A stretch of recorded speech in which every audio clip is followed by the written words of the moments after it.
Evet, merhaba. Bugün Azerbaycan'dan gelen Aybeniz Hanım misafirimiz bizim. Değerli bir şair ve yazarımız. Ama biz bugün neler yaptığını, Azerbaycan'da hangi çalışmalar içerisinde bulunduğunu, aynı zamanda gazetecilik yönünde bize anlatmasını rica edeceğiz. Avcılar'da Zülfiye Hanım'ın misafiriyiz. Zülfiye Hanım, ev sahipliği için teşekkür ediyoruz size ve eşinize. Söz sizde Aybeniz Hanım. Önce kitaplarınızı bir tanıtın. Hər birinizi salamlayıram.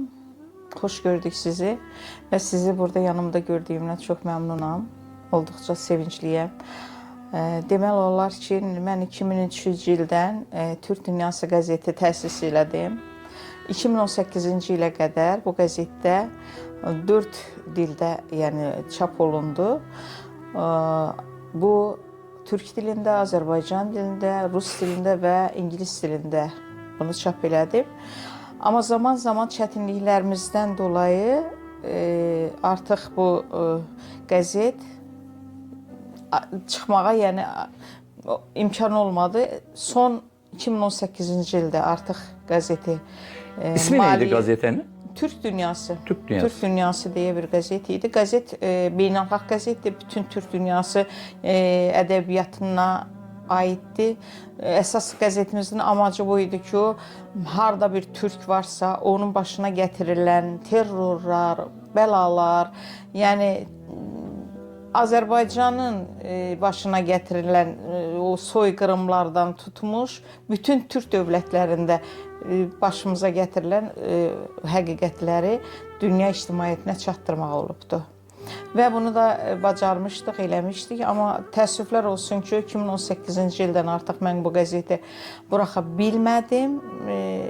Amma çox şükürlər ki, artıq o mənim çətin günlərim geridə qaldı. Bu günləri mən çox sevinirəm ki, belə Türk Dünyası qəzetini artıq Türk Dünyası dərgi olaraq buraxdım.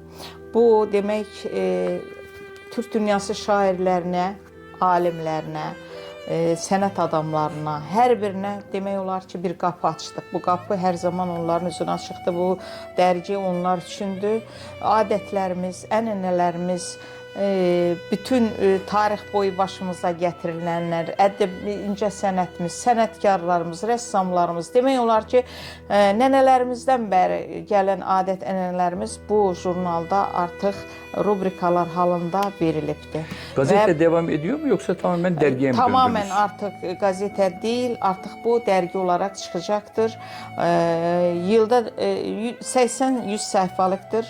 Yılda 4 tane çıxaracağım şimdilik. Şimdilik yəni odur. Əgər abunə olarsa, Türk Dünyası şairləri, yazarları, elm adamları, bilim adamları, hər kəs bura abunə olarsa, bəlkə də ayda bir dəfə çıxarmayı düşünüyorum. Yəni amacım budur.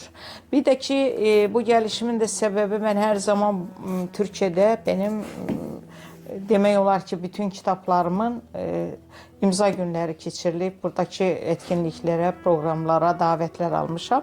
Bu da mənim yeni bir kitabımdır. Yolum Turan yoludur. Yəni demək olar ki, benim əslim, köküm Türk olduğu üçün içimdən gələn hər zaman mənim yazılarım türkçülüyümüzlə bağlıdır. Türk olmağımla fəxr edirəm, qürur duyuram. Bu qədər yəni burada bir kitap daha var. Bu Onu kitabda, da bu tanıtın. kitabda hətta elədir ki, bir 80 dənə Anadolu türkçəsində yazdığım şeirlər var. Çünki heç bir tərcümanı yoxdur. Kəndi özüm, yəni bu Anadolu türkçəsində bacarıb yazmışam. İstərəm ki, burada da bunun tanıtımı olsun, imza günləri olsun, proqramlara davətlər alım. Və burada Turana açılan könüllər ədəbi məclisim var mənim. Burada onun Türk Dünyası şairlərindən üyelərimiz var, sənətçilərimiz var. Bunlardan biri də bizim Özlem Hanımdır, Özlem Kaya. Özlem Kaya bu kitabın tanıtımında hatırlıyorsan ne güzel bir program yapıldı. Bu Atatürk Erzurum'da Atatürk Devlet Üniversitesi'nde çok güzel bir program yapıldı. Belki de ben Türkiye'de de Azerbaycan'da da öyle bir etkinlik görmemiştim. Çok sevindim. Demək olar ki, benim çalışmalarımın en büyük ərmağanı o proqram idi. Çünki yəni əməyimin dəyəri idi. Çox sevindim və 3 cilddə mən bunu buraxmışam. 3 cilddə. Şimdilik hələ dayanmışıq, buraxmırıq. İnşallah gələcəyə düşünürəm, yenə də bir şeylər düşünürəm buraxmayı. Bir də mən savaş mühabiri olmuşam. Çox acılar görmüşəm, çox şəhid ailələrində çox olmuşam. Yanımda şəhid olanlar belə olubdu. Heç bir şeydən qorxmadan gözüm yəni ölümdən, falandan, qandan, qadadan qorxmayan. Hangi yıllar arasında çalıştınız? Hardasa 91-93-cü yıllar arasındaydı. O zaman bizdə heç ordu da o qədər formalanmamışdı. Çox bizdə silah sursat çox az idi. O keçid dövrümüz idi. Biz Sovetlərdən yeni ayrılmışdıq. Çox acı günlər yaşadıq və mənim bütün kitablarımda Qarabağın acısı var. Tək Qarabağ deyil, burada Kərkükü də zaman-zaman Azərbaycandan qoparılmış torpaqlarımızın ismi keçər bütün şeirlərimdə.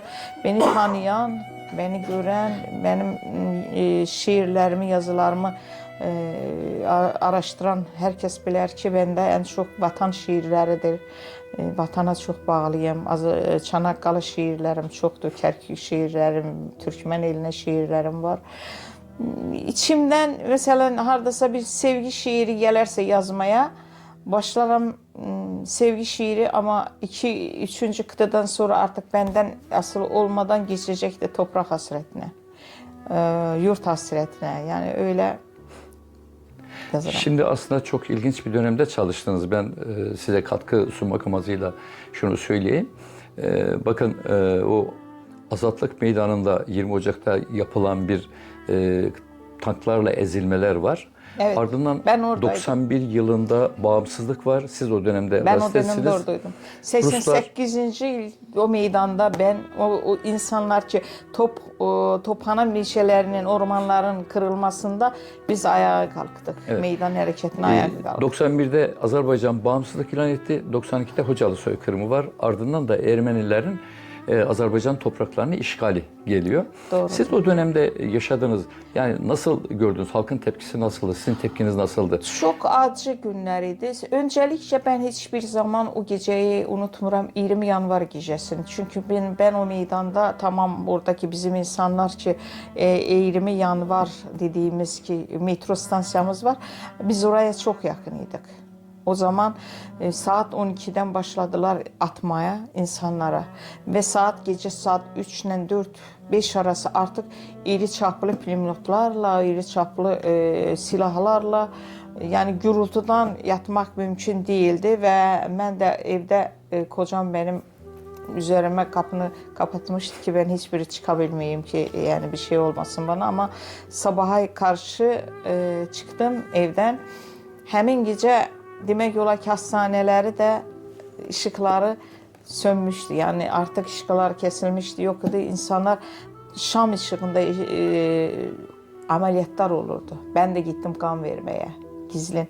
Ve oradan çıkanda çok acı bir şeyler gördüm, şahit olduk. Ağaçların arkasından gizlendik, baktık ki yere serilmiş, tanklarla ezilmiş insan cesetlerini orada bir kamyona toplayırdılar. Ben onu şahit oldum. Kürekle kazınmış ev. Ve içimde bir kadın kimi kendimi görmedim. O zamanlar içimde bir kısas vardı. Hatta benim 3 çocuğum olmuş olsa da artık içimde bir fırtına vardı ki onlardan kısas almak lazımdır. Ve 92. senede Salatın Əsgərova bizim milli kahramanımız öldükten sonra ben düşündüm ki benim neyim Salatından artık ki.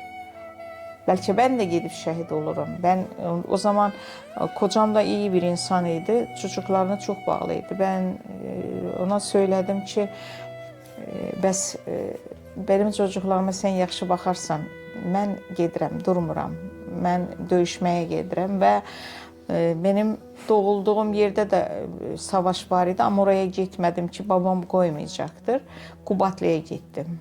Kubatlı'ya gittim ki ben savaşmak için gelmişim ama orada dediler ki siz bize gazeteci olarak gereksiniz. Zaten siz bizim yanımızdasınız. Silah da isteseniz siz de atabilirsiniz. Birkaç defa da oldu öyle şeyler.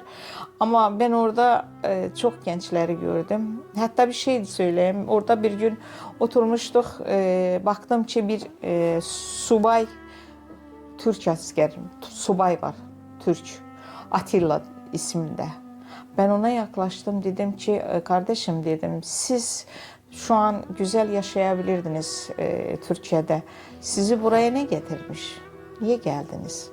Dedi ki benim soyum, köküm, benim kardeşlerim, can kardeşlerim burada alevin içindeyken dedi ben nasıl dedi orada rahat gezebilirim. Ve sonralar ben onu görmedim ve sonralar bildim ki o da Girov esir düşmüş. Ama çok şükürler olsun ki onu kurtarmışlardı. Onun da esir düşme sebebi oydu ki gözlük giyerdi. Gözlüğünü kaybetmiş. O yüzden de yolunu bulamamıştı. Onun için de yani çok insanlar. Ben bir kahramanın hakkında da bir kitap yazmışım. Bizim Cahangir Rüstemov var. Polkovnik. Onun hakkında ben kitap yazmışım. Bir defa gittim bizim Məqsədi Türkləri deyirlər. Ahıska Türkləri. Ahıska Türklərindən bizdə bir oğlan vardı. O topçu İskəndər deyərdilər. Bax indi onun o top atdığı yeri onun ismini vermişlər. Yəni İskəndər qalası deyirlər oraya. Ben gittim ki artık İskender özü de çok güler yüzlüydü. Zayıf bedenli çok iyi bir insan. Yani ben de çok severdim onu. Her gittiğimde görerdim onu. Gördüm ki onun resmini asmış başının üzerinden onun komutanı. Bak bir şey söyledi bana. Onu kitabına da ben yazdım onu. Gözlerine yaş geldi dedi ki keşke dedi benim oğlum ölseydi. Oğlum öleydi ama İskender'e hiçbir şey olmayaydı. Yani öyle komutanlar da var idi. Ben son olarak şunu sormak isterim. Siz şimdi hem olayların içinde bizzat bulunan birisiniz. Tabii yapan Ermeni ama bir de yaptıran var Ruslar. Yani size göre hangisi suçludur? Ruslar mı bugün dediğinizde en çok hangisi aklınıza geliyor? Ruslar mı Ermeniler mi? Her zaman Ruslar suçlu olup. Sadece olarak Ermeni onlar için alettir. Kullanmak için. Evet. Efendim Hanım teşekkür ediyorum. Duygu ve düşüncelerinizi bizimle paylaştınız. Ben de size çok teşekkür ederim. İyi ki varsınız. Hoş geldiniz. Bizim yanımızdasınız. Her zaman bizim Türk kardeşlerimiz. Biz her zaman Türklere yani büyük kardeşimiz diyoruz. Her zaman yanımızda olmuşsunuz. Çok teşekkür ederim. Var olun. Sağ olun. Hoş geldiniz. Sağ olun.